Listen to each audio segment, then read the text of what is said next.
구약 성경입니다. 이사야서 26장 7절부터 19절 기도하겠습니다. 하나님, 이 시간에 말씀 묵상할 때 함께 하시고 연약한 것은 감추시고 주님만 홀로 영광을 받으시옵소서. 부탁하며 예수님의 이름으로 기도합니다. 아멘. 글을 하나 읽어드리겠습니다. 제목은 산다입니다. 산다.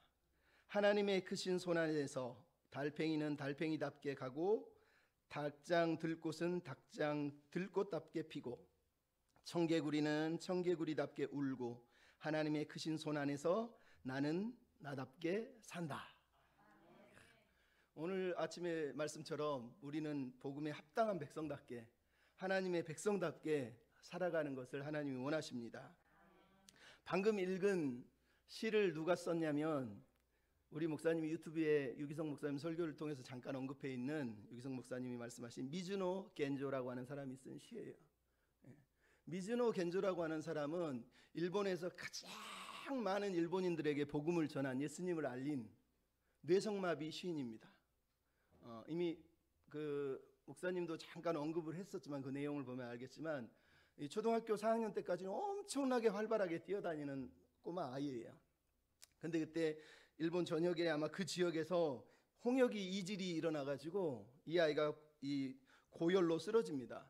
근데 목숨은 건졌는데 뇌성마비로 전신마비가 됩니다.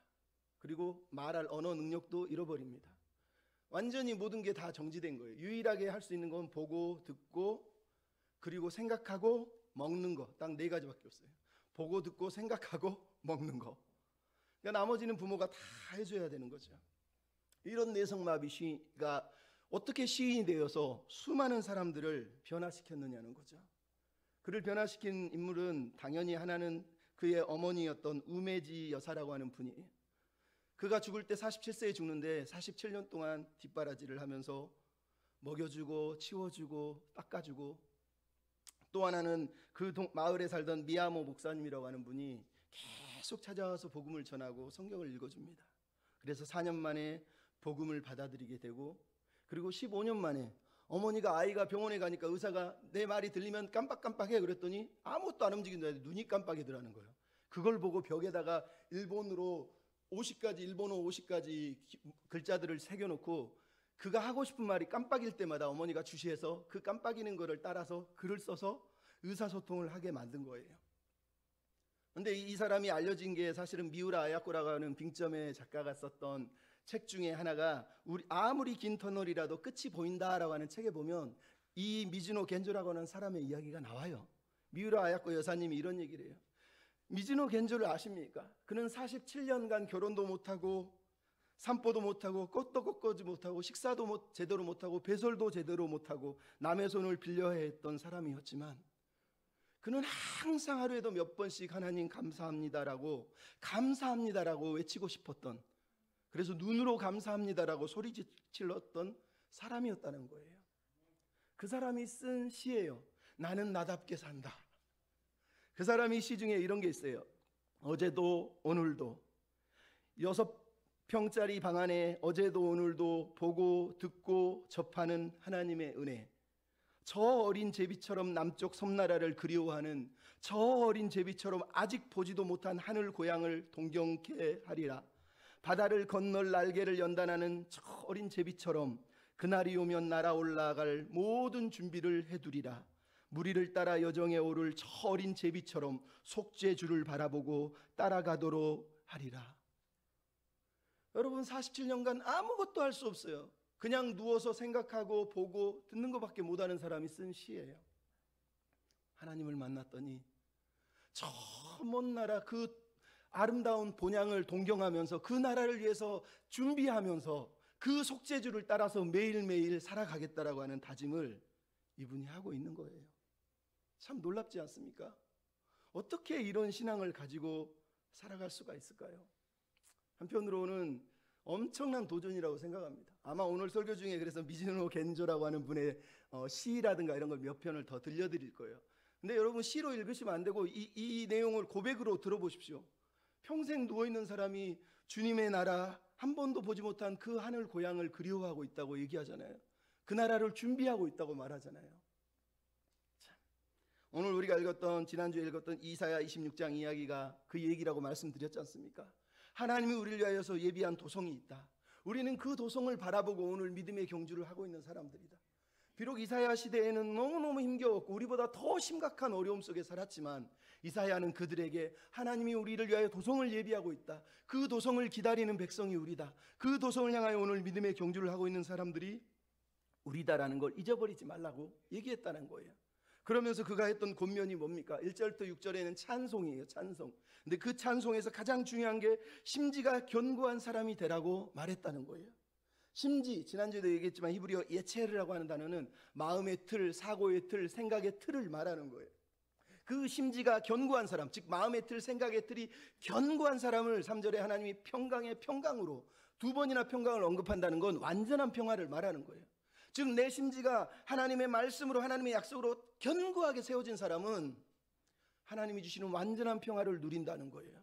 완벽한 평화를 누릴 수 있다는 거예요. 그래서 우리 마음의 생각의 틀을 견고하게 만드는 것을 하나님이 우리에게 요구하세요. 근데 그 견고하게 만드는 틀의 핵심이 뭐라고요? 주를 신뢰하는 거라는 거예요.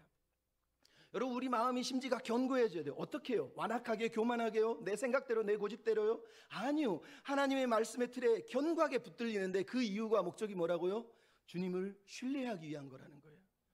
심지가 견고한 그 사람을 하나님의 평강의 평강으로 지키시리니 그가 주를 신뢰함이기 때문이라는 거예요. 여러분, 우리에게 평강이 필요한 이유는 심지가 견고해질 때만 그게 오는 거예요. 심지가 견고해지는 이유는 그게 바로 주님을 신뢰하는 방법이기 때문이에요.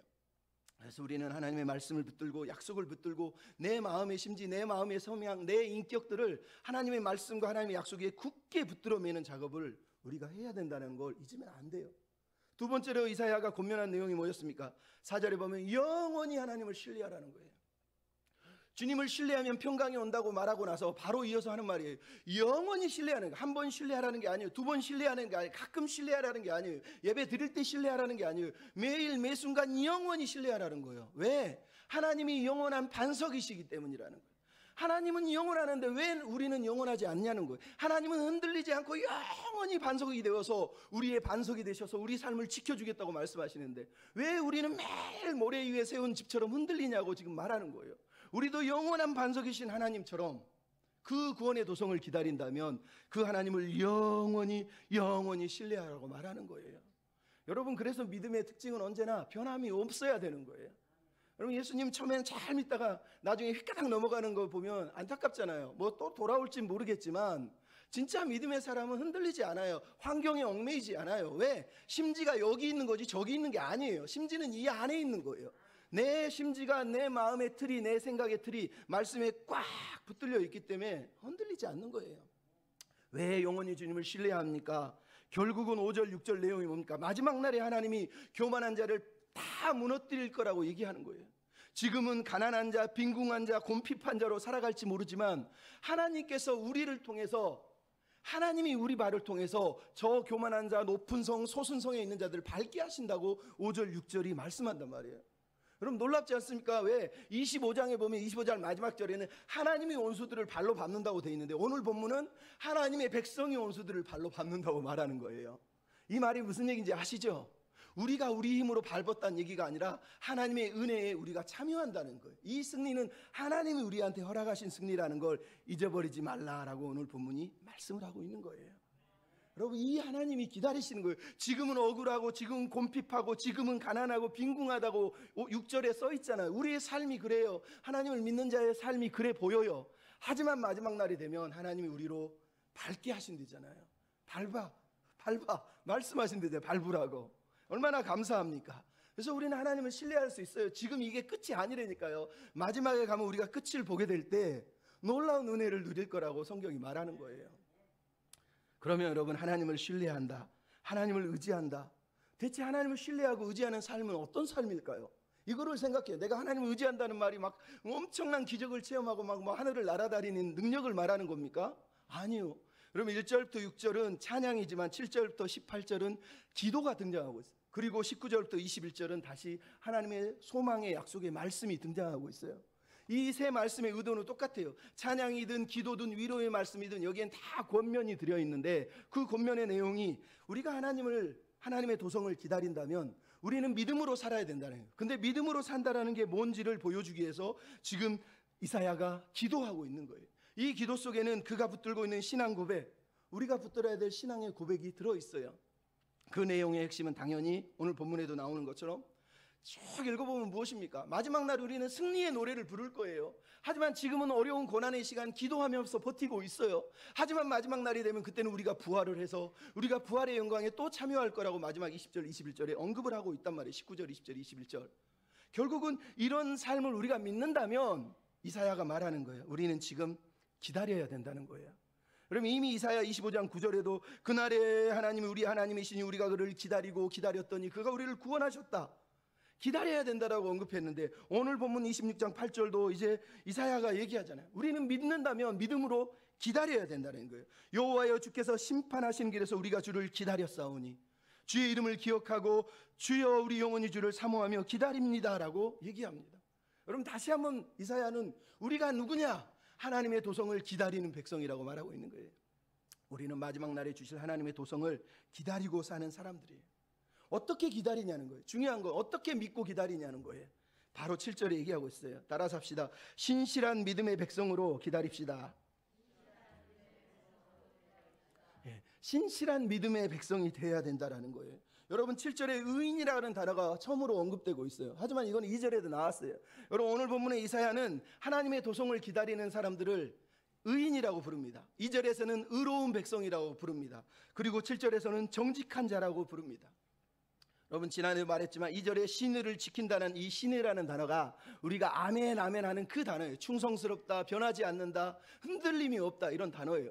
즉 하나님의 의인이 누구냐? 변함없이 흔들림 없이 믿음을 지키고 있는 사람이에요. 나아가서 그들을 의인이라고 할 때 그들은 정직한 길을 걸어간다고 얘기하고 있어요. 여기서 정직하다는 말은 구불구불 막 걸어가는 길이 아니라 똑바로 나 있는 대로와 같은 길을 걸어가는 사람들이라는 얘기예요. 즉 한 길만 보고 한 길만 향해서 걸어가고 있는 사람들이라는 뜻이에요. 여기저기 힐끗힐끗 쳐다보면서 절로 갈까 이리 갈까 헤매는 사람이 아니라 딱 한 가지 목표를 정해놓고 사도 바울이 표대를 향하여 말한 것처럼 한 길만을 향하여서 걸어가는 사람들을 지금 말씀하고 있어요. 이들을 가리켜서 하나님이 의인이다라고 말하고 있는 거예요. 여러분 의인이라는 건 이런 거예요. 곁길로 구부러진 길로 지름길로 가지 않습니다. 그들은 늘 정직한 자처럼 신실한 자로 변하지 않는 자로 끝까지 비록 좁은 길이어도 그 길이 맞으면 끝까지 걸어가는 사람들이라고 오늘 본문이 말하고 있는 거예요.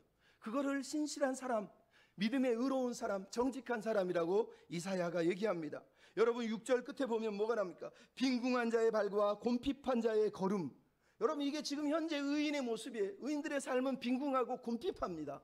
그런데 여기에서 재밌는 단어가 등장하고 있어요. 곰핍한 걸음. 얼마나 힘겨운 단어입니까? 곰핍하다. 곤고하고 피곤한 걸음을 지금 걷고 있다는 거예요. 여러분 이사야 시대의 사람들은 하나님을 믿는다고 해서 막 꽃길을 걷고 있었던 게 아니에요. 그런 매일 힘겨운 시간들을 보내고 있었단 말이에요. 근데 하나님께서 뭐라고 해요? 7절에 의인의 길은 정직하고, 여기서 의인의 길이라고 하는 길은 작은 길, 통로를 말해요. 즉 좁은 길을 말하고 있어요. 의인의 좁은 길은 정직하다는 거예요. 즉 의인의 좁은 길을 의인이 계속해서 걸어간다는 얘기예요.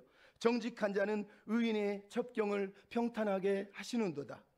정직한 주께서 의인의 첩경, 첩경이라는 단어는 들어만 봐도 무슨 뜻인지 알나요? 첩경이에요. 말 그대로 행로 발자국이지만 어렵고 힘든 길이라는 걸 우리에게 지금 떠올리게 하고 있어요. 하나님을 기다리는 사람들의 인생은 곰핍하고 빈궁하고 힘겹게 좁은 길을 걸어가는 사람들하고 똑같다고 얘기하는 거예요. 근데 그들이 어떻다고요?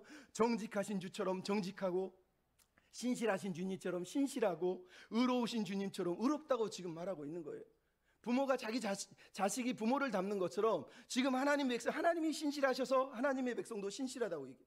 하나님이 의로우셔서 하나님의 백성도 의롭다고 말하고 있어요. 하나님이 정직한 주셔서 하나님의 백성도 정직하다고 오늘 본문이 말하고 있다는 거예요. 여러분 이게 믿음의 사람이에요. 여러분 이 단어 속에 여러분이 뭘 느낍니까? 우리가 닮는 닮음은 그분의 인격이지 그분의 능력이나 그분의 외적인 요소가 아니라고 지금 얘기하는 거예요. 여러분 신실함이 능력입니까? 의로움이 남들이 말하는 능력입니까? 정직함이 남들이 말하는 기적이고 능력입니까? 아니라니까요. 우리가 신실한 주, 의로운 주, 정직한 주를 닮는다는 말은 우리가 그분의 인격을 닮아간다는 거예요. 주님이 우리를 그렇게 닮아가게 하시겠다고 말씀하고 있는 거예요. 그래서 여러분 7절 끝에 뭐가 나옵니까? 평탄하게 하시도다. 평탄하게 하다는 이 히브리어 단어는요, 무게를 저울질하다는 뜻이에요. 무게를 달아보다는 뜻, 수평을 만들다는 뜻이에요. 무슨 얘기인지 아시겠어요? 우리 인생은요, 걸어가지만 매일 헤매고 여기저기 헤매이는 인생이에요. 근데 하나님이 정직한 주께서 우리 인생을 정직한 주를 따라 걸어갈 수 있도록 저울질하고 수평을 맞춰주도록 우리를 훈련시킬 거라고 지금 사실은 말씀을 하고 있는 거예요.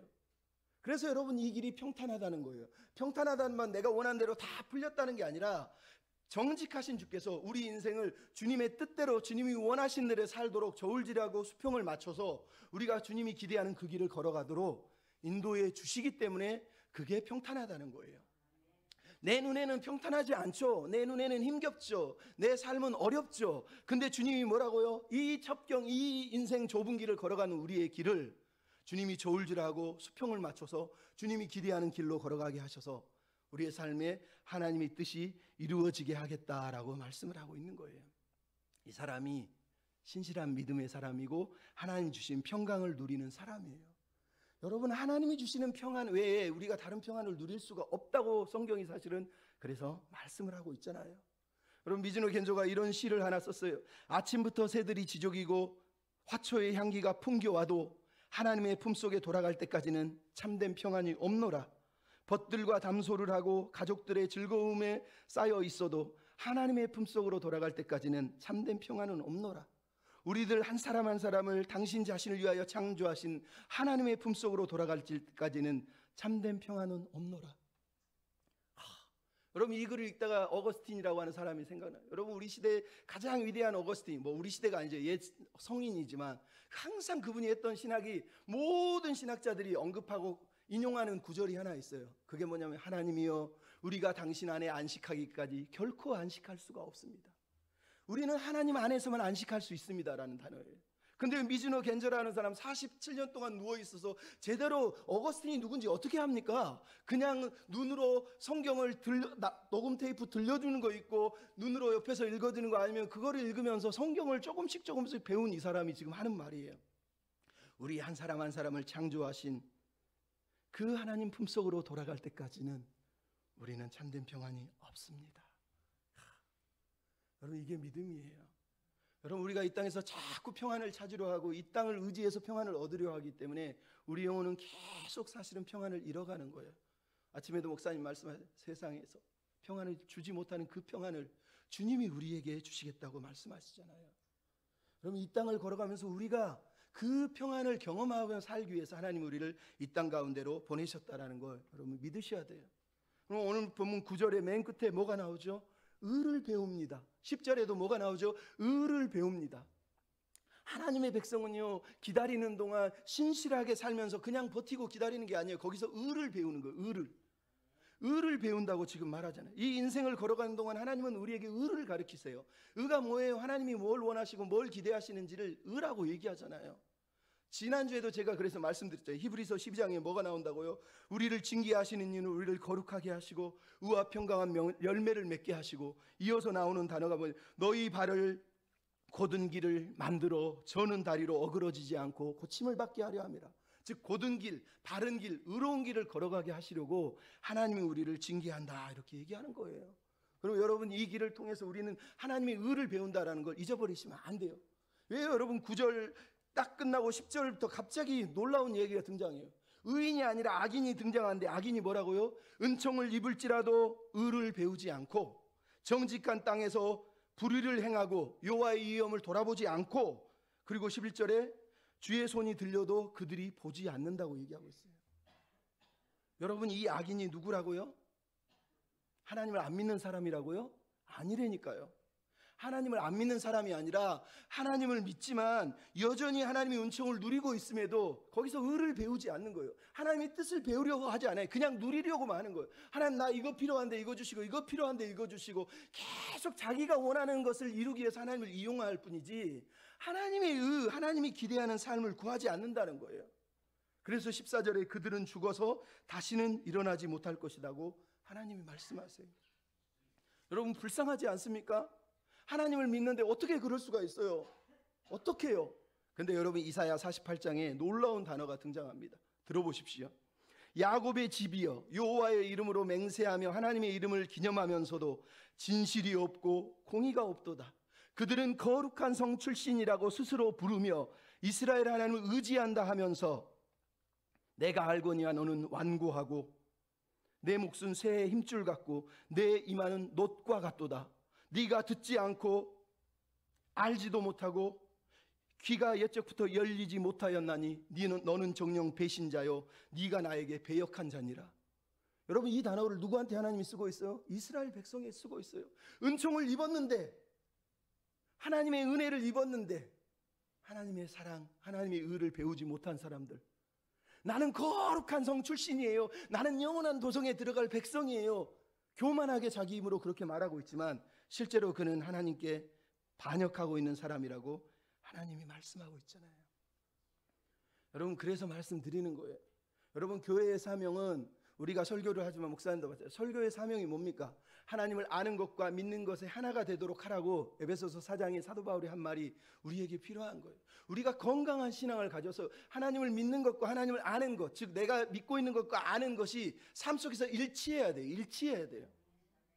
머리로는 아는 건 다 있는데 실제 삶에서는 내가 믿음으로 못 살면 그거는 불균형하고 깨진 거예요. 그래서 우리가 의를 배우기 위해서 여기 있다고 믿으셔야 돼요. 우리가 그 하나님을 아는 것과 믿는 일에 하나가 될 때 어떻게 된다고요? 그리스도의 장성한 분량에 이르게 된다고 성경이 말씀하잖아요.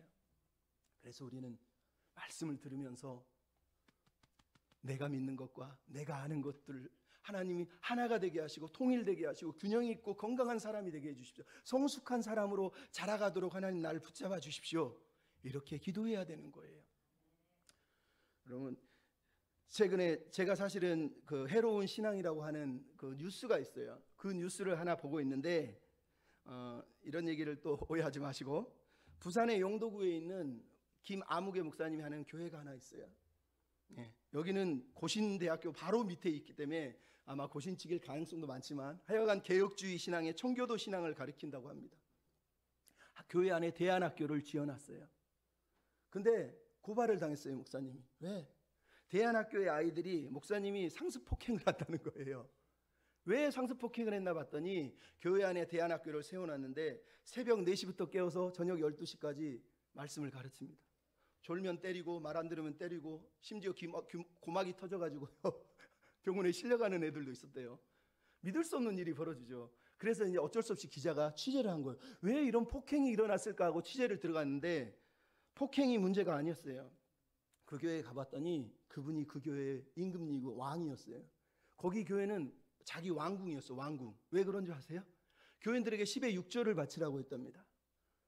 자기가 온 수입, 자기가 한 달 동안 번 수입을 다 목사한테 매일 보고를 해야 됩니다.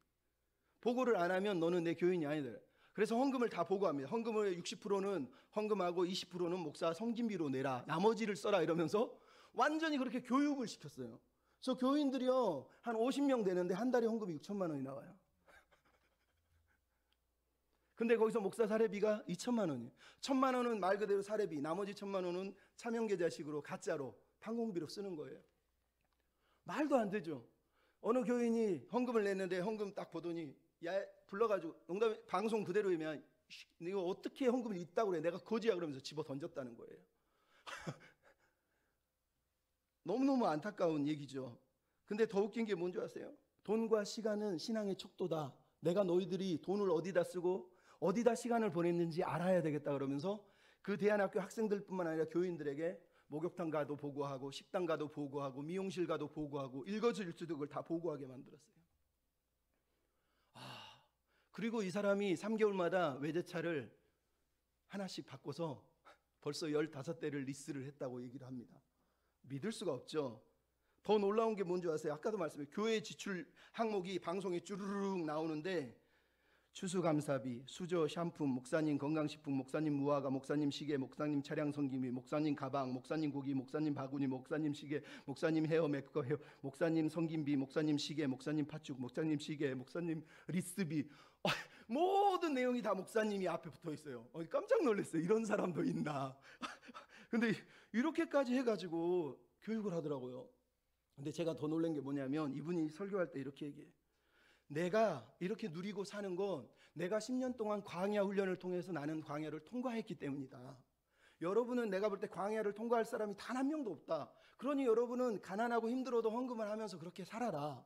내가 누린다고 나를 부러워하고 나를 의심하고 나를 질투하지 마라. 나는 광야를 통과해서 이미 나는 누릴 수 있는 자격을 갖춘 사람이다. 여러분은 나를 보면서 나도 저렇게 살래요 이렇게 하지 말고 지금 광야를 통과하기 위해서 여러분이 가진 사유재산을 다 나한테 바쳐라. 이렇게 얘기를 하면서 심지어 가정을 파괴합니다. 예수님이 화평이 아니라 검을 가지러 왔잖냐. 그러면서 설교 시간에 이렇게 나냐 네 마누라냐 나냐 네 새끼냐 결정해라. 죽여라. 예수님이 그거 하러 온 거다. 육신의 가족을 버려. 설교 시간에 이런 얘기가 그러니까 깜짝 이게 진짠가. 이런 설교를 하더라고요. 제가 왜 이 얘기를 하냐면요. 이분이 이렇게 된 이유가 자기 말은 진리래요. 다른 교회 가면 진리가 없대요. 자기 말만 들어야지 구원받지 다른 데 가면 구원이 없대요.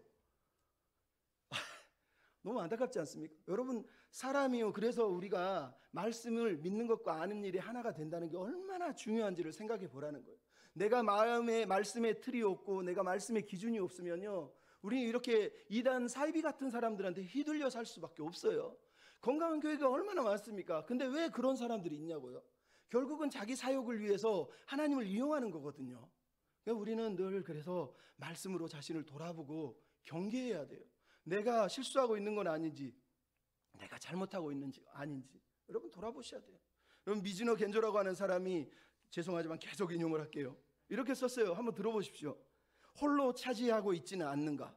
멀고 먼 날에 들에서 본 엉겅퀴 꽃은 하나님께로 받은 은혜와 사랑을 홀로 차지하지 않고 꿀벌과 나누어 기뻐하면서 노래를 불렀다.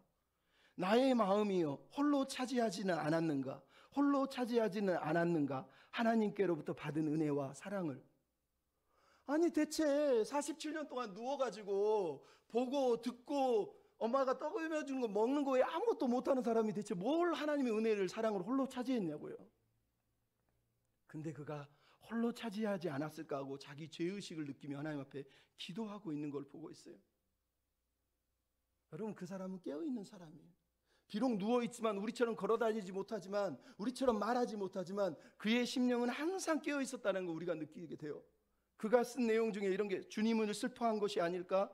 그때 그 사람에게 사랑 없는 태도나 말이 주님을 슬프게 한 것은 아닐까?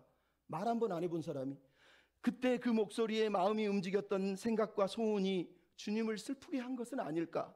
그때 그 일로 가슴속에 일어난 불안이나 투덜거림이 주님을 슬프게 한 것은 아닐까?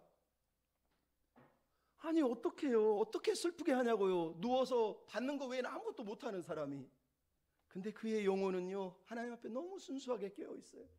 47년을 누워서 아무것도 못한 사람이 자신을 돌아보고 있어요. 내가 실수하고 있는 건 아닐까? 내가 잘못하고 있는 건 아닐까? 내가 상처 주고 있는 건 아닐까? 내가 하나님 뜻대로 못 살고 있는 것 아닐까? 내가 홀로 하나님의 영광을 독차지하면서 교만하게 살고 있는 건 아닐까? 여러분 우리가 이런 마음으로 하나님의 백성들이 살아가면 이 땅에 사이비는 사실 없습니다. 우리가 하나님을 믿는 것과 아는 일에 하나 돼서 성숙해지면 정말로 하나님이 기뻐하시는 행복한 교회, 행복한 꿈을 꾸고 행복한 예배를 드리는 하나님의 교회들이 태어날 거예요. 우리가 그렇게 살아가기를 기도해야 돼요.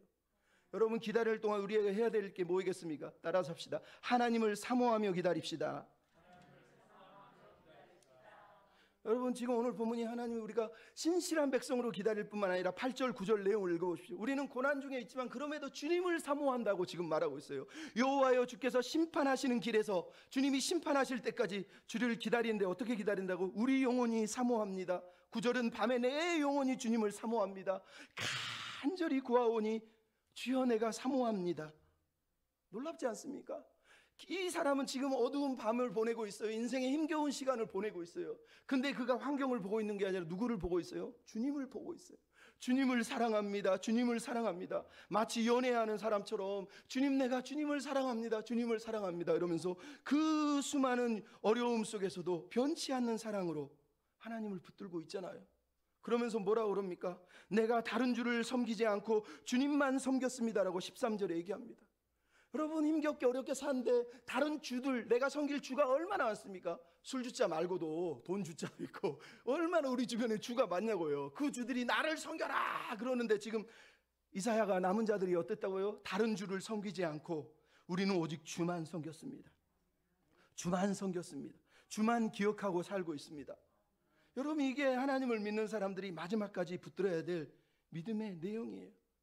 주님의 이름만 기억하고 주님만 사랑하고, 심지어 고통이 다가와도 주님 외에 다른 주를 섬기지 않겠다고 말하는 게 놀랍지 않습니까?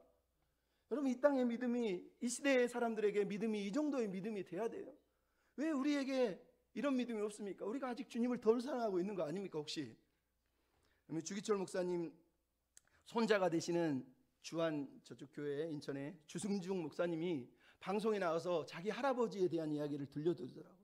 내용 중에 주기철 목사님이 5년 동안 고문을 당하고 감옥살이를 했는데, 일본 놈들이, 그건 녹여도 되죠? 일본 놈들이 몇 개월마다 한 번씩 집으로 가석방을 했다는 거예요.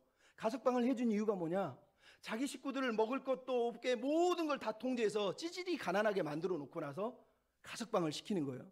그래서 집에 가서 처참한 모습을 보고 나서 다시 돌아와서 예수님을 부인하라고, 그래서 가석방을 시킨 거예요.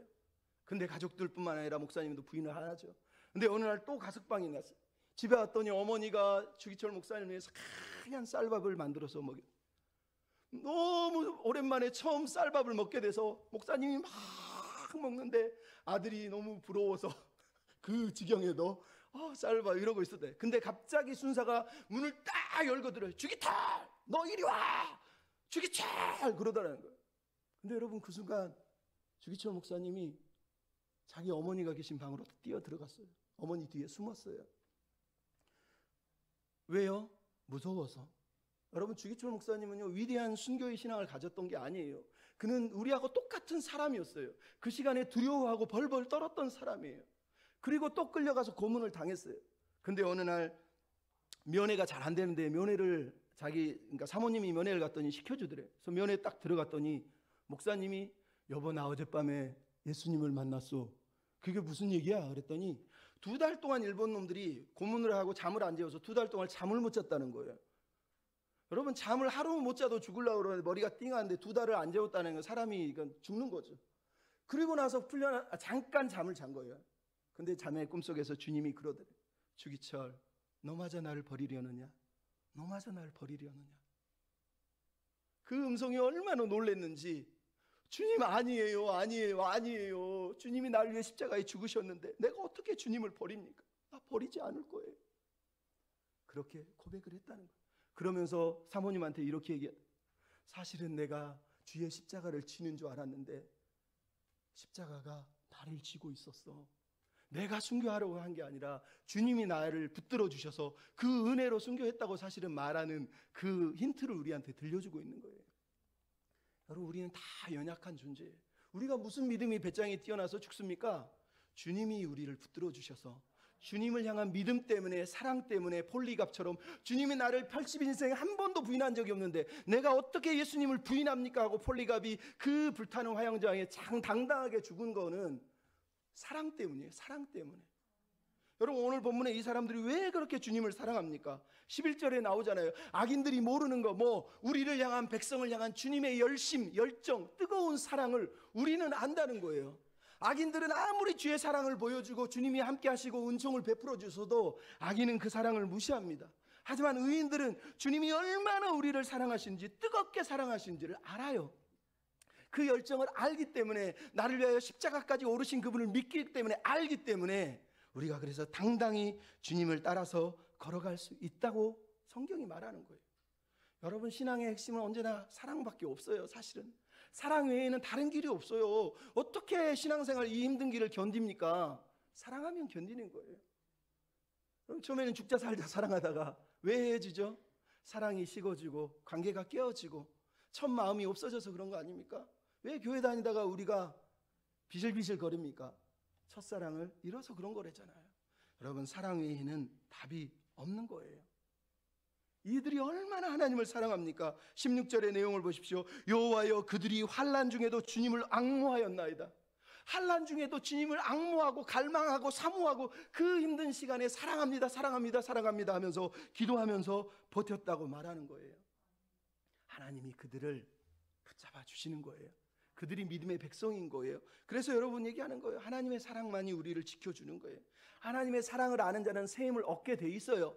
우리는 곰핍하고 우리는 빈궁하고 우리의 발걸음이 힘겨운 길이잖아요. 근데 이사야 40장은 선포하잖아요. 피곤한 자에게 여호와는 능력을 주시고 곤비한 자에게 힘을 더하시는, 오직 여호와를 앙망하는 사람, 주님을 앙망하는 사람은 독수리가 날개친같이 올라갈 거죠.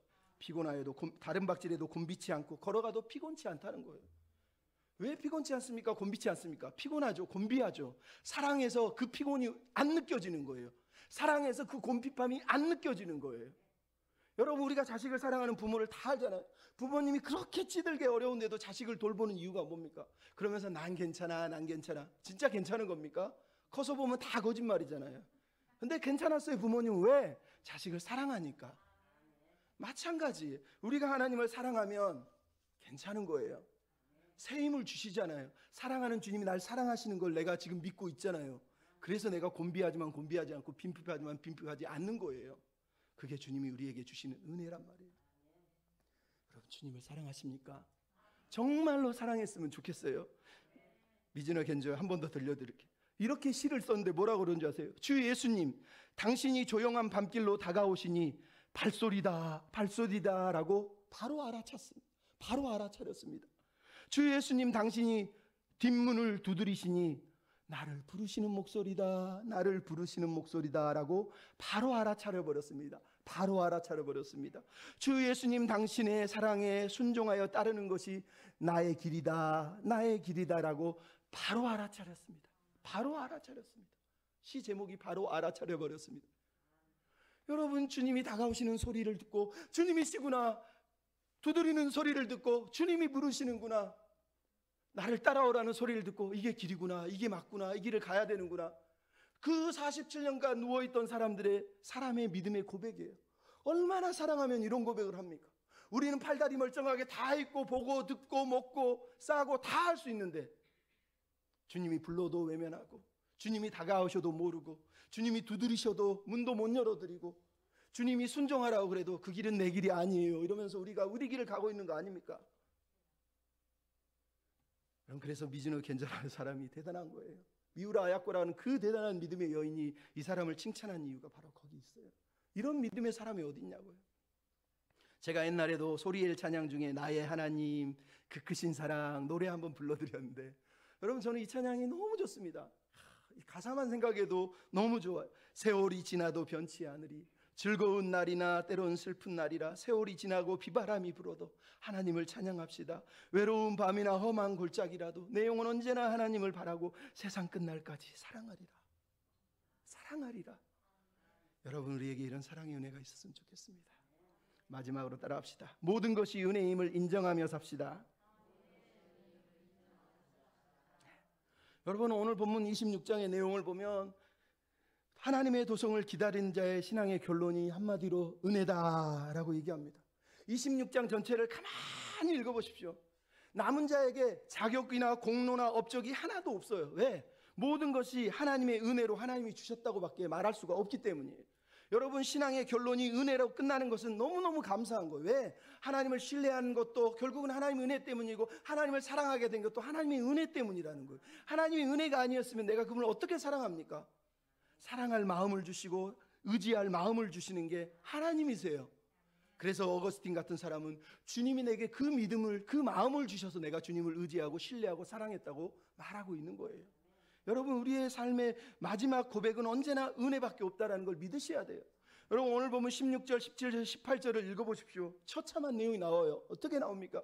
여호와여, 그들이 환난 중에 주를 앙모하면서 주의 징벌이 임할 때 간절히 기도했습니다.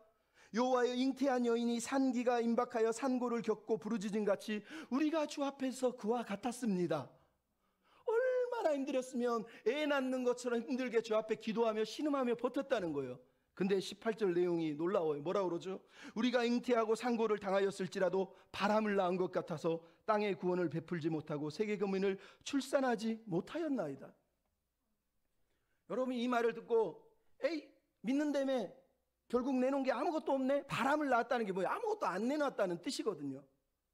여러분, 이게 근데 은혜예요. 왜 은혜입니까? 이게 가장 아름다운 고백인 거예요. 왜?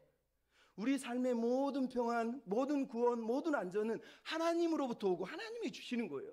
내가 기도하고 내가 애쓰고 내가 헌신하고 있어도 결론은 하나님이 주시는 거지 내가 주는 게 아니라는 거예요. 여인이 해산의 수고를 겪었는데 결국은 바람을 낳았다는 거예요.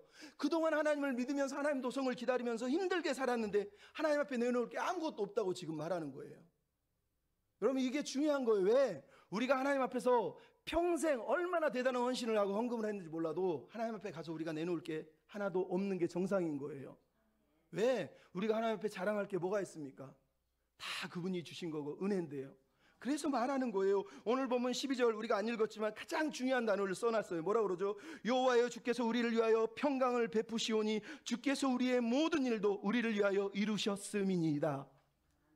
모든 일을 우리가 한 게 아니라 주님이 이루셨다니까요. 내가 기도를 하고 산고를 겪고 내가 헌신하면서 내가 결과를 내놓은 게 아니라 우리는 그렇게 헌신하고 노력해도 결국은 하나님께 내어낼 게 하나도 없는 존재들인데 주님이 다 이루셨다는 거예요. 주님이 다 이루셨다는 거예요. 여러분, 평강이 여기서 오는 거예요. 내가 내 노력으로 내 힘으로 내 헌신으로 뭔가를 내놓아야 된다고 믿는 사람 마음에 평안은 없습니다. 하지만 내가 아무리 헌신해도 하나님이 주셨지, 하나님이 하셨지, 하나님이 은혜지 말하는 사람은 마음이 평안해요. 왜? 내가 하나님의 앞에 가서 뭘 자랑할 거예요? 자랑할 게 없는데 그냥 그날에도 은혜였습니다, 은혜였습니다, 하나님 사랑합니다, 고맙습니다 하면 끝나는 거니까 지금도 그게 평안한 거예요. 여러분, 우리에게 이런 평안이, 이런 은혜가 있어야 되는 거예요. 여러분, 제가 6년 전에 페이스북에 2015년 2월 28일 프랑스와 페넬록이라는 사람의 기도문 비슷한 글을 하나 써놨는데 이렇게 썼습니다. 페넬록이라고 하는 사람이 목사님인데 이렇게 쓰세요. 만족스러운 기도를 하고 싶다면 두 손을 모으고 스스로 궁핍하고 헐벗고 불행한 사람, 곧 아사할 사람, 도움을 청할 수 있는 도울 가망이 없는 단 한 사람만을 알고 있는 사람이 되라. 병든 사람, 자비로운 의사가 손수 치료하지 않으면 종기가 되덮여 곧 죽을 사람이 되라. 이제 하나님 앞에서 이게 우리의 진짜 모습이다. 지상에 재물이 없는 불쌍한 거지보다 하늘에 보화가 없는 당신의 영혼이 더 가난한 것이다. 당신의 영혼은 종기투성이 환자보다 더 병든 죄투성이 환자다. 여러분, 루터가 한 말이 그거예요. 우리가 하나님 앞에 갔을 때도요, 우리는 은혜의 거지, 은혜 없이는 살 수 없는 사람이라는 걸 잊지 말라고 얘기한 거예요.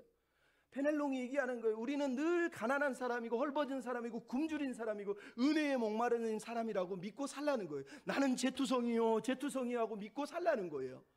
그때 모든 것이 은혜임을 알고 그 모든 것이 하나님으로부터 온 것을 알기 때문에 우리 안에 평안이 임한다고 말씀을 하고 있는 거예요. 여러분, 그런 자에게 하나님이 지금 뭘 하신다고 말합니까? 20절 21절에, 사실은 19절에 등장하고 있지만 우리를 마지막 날에 부활하게 하셔서 우리를 하나님의 부활의 영광에 참여하게 하셔서 우리를 그 재앙의 날에 숨겨주시고 보호해 주셔서 우리가 그 재앙을 피하게 하실 거라고 말씀을 하시잖아요. 여러분, 지금 19절 내용을 보십시오. 무슨 내용이 나옵니까? 그들은 죽은 자들이 살아나고 시체들이 일어나리라. 티끌에 누운 자들아 너희가 깨어 노래하리라. 그들은 여러분 이미 누워서 일어나지도 못할 존재였는데 하나님이 일으켜 세우고 있잖아요. 일으켜 세우고 있잖아요. 여러분, 지금 우리는 티끌에 누운 자 같지만 마지막 날이 되면 일어날 거예요. 14절에 악인들은 뭐예요? 누워서 쓰러져서 죽어서 다시는 못 일어납니다. 하지만 의인들은 쓰러져 있지만 다시 일으키시고, 쓰러져 있지만 다시 일으키시고 부활 생명에 참여하게 하신다고 주님이 우리에게 말씀을 하고 있지 않습니까? 이게 바로 하나님을 기다리는 사람들이에요. 부활의 소망을 믿기 때문에, 마지막 날에 우리를 일으켜 세울 걸 믿기 때문에 지금 그 믿음으로 오늘을 버티는 거예요. 예수님이 그랬잖아요. 내가 마지막 날에 믿음을 보겠느냐? 그 믿음이 뭐예요? 하늘을 날아가는 믿음이 아니라요, 주님을 끝까지 변함없이 믿고 있는 믿음이에요. 여전히 은혜임을 기억하는 믿음이에요. 여전히 하나님만 사랑하는 믿음이라니까요. 그 믿음을 가지고 살 때 우리도 마지막 날에 이 부활의 티끌에서 깨어난 사람들이 무슨 노래를 부르겠습니까? 은혜였습니다. 은혜였습니다. 은혜였습니다. 이렇게 고백하지 않겠어요? 여러분, 미전의 견조 얘기를 마지막으로 하고 마치려고 하는데, 여러분, 미우라 아야코라고 하는 사람이 아무리 긴 터널이라도 끝이 보인다라고 하는 책을 썼어요. 이 사람은 13년 동안 드러누워서 병자로 살았습니다. 근데요, 이 사람이 글에 이런 내용이 있어요. 혹시나 누군가 오늘 인생이 던져버리고 싶고 너무 슬프다고 말하는 사람이 있으면 나는 그 사람에게 말하고 싶다. 당신은 미즈노 겐저를 아십니까? 왜 이 사람이 이렇게 미즈노 겐저를 자랑한 줄 아세요? 여러분, 미즈노의 견조가 하나님을 만났어요. 처음으로 15년 만에 성경을 읽게 됐어요. 성경을 엄마가 읽어줬는데 못 읽으면 목사님이 와가지고 성경을 녹음 테이프로 들어서 귀로 들었어요. 듣고 계속 들으면서 그 안에서 믿음이 자라는데 신앙이 생기니까 무슨 마음이 들겠어요? 주님, 사도 바울이 기도한 것처럼 나 좀 고쳐주세요. 나도 걷고 싶어요. 나도 말하고 싶어요. 나 좀 살려주세요. 기도했는데 응답하지 않았어요. 근데 성경을 읽다가 성경 녹음 중에 사도 바울이 했던 기도가 나와요. 네 은혜가 네게 족하다. 내 능력이 약한 데서 온전하여 짐이라. 불병에 걸린 사람이 이 말씀을 듣고 그게 은혜라는 걸 깨달았어요. 자기가 불치병으로 누워있는 게, 소아마비가 돼 있는 게 은혜라고 믿었다니까요. 여러분, 우리 중에 병들면 하나님 왜 나한테 이걸 주셨어요? 라고 말하는 사람이 많나요? 아이고, 이것도 은혜요 라고 말하는 사람이 많나요?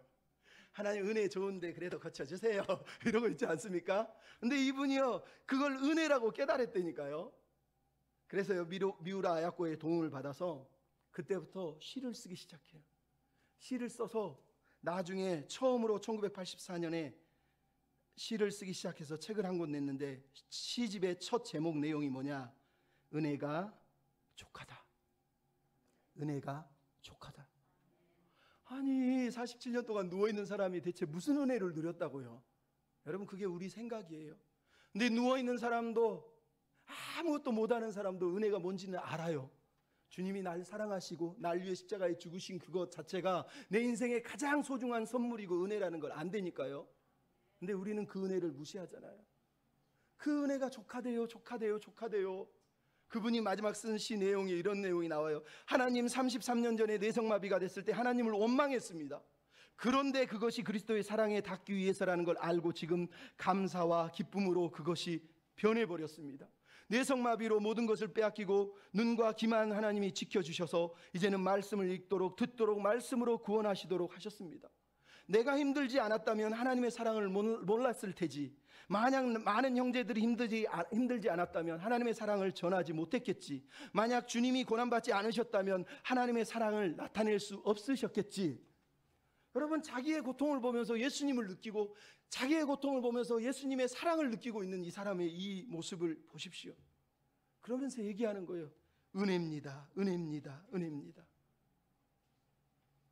마지막만 읽고 마치겠습니다. 이렇게 썼습니다. 내가 예수 그리스도를 택한 것이 아닙니다. 택할 가치가 없는 나를 예수 그리스도께서 택하셨습니다. 내가 예수 그리스도를 찾은 것이 아닙니다. 찾을 가치가 없는 나를 예수 그리스도께서 찾으셨습니다. 내가 예수 그리스도를 사랑한 것이 아닙니다. 사랑받을 가치가 없는 나를 예수 그리스도께서 사랑하셨습니다. 여러분, 1984년 47세로 그토록 사랑하던 주님 곁으로 떠난 미즈노 겐지는 사랑합니다, 은혜입니다, 그렇게 사실은 고백하고 산 거예요. 여러분, 우리도 하나님의 도성을 기다리는 동안 신실한 백성, 변하지 않는 백성으로 살아내야 됩니다. 끝까지 흔들리지 않는 믿음을 가지고 하나님 앞에서 믿음의 길을 경주해 나가야 돼요. 어떻게 해요? 하나님을 사랑하면서. 어떻게 해요? 그게 은혜임을 알면서. 아, 은혜구나 이렇게 고백하면서, 하나님, 내 인생 내 삶 은혜였습니다. 하나님이 인도해 주셨습니다. 고맙습니다. 이렇게 고백한 저와 여러분이 다 되셨으면 좋겠습니다.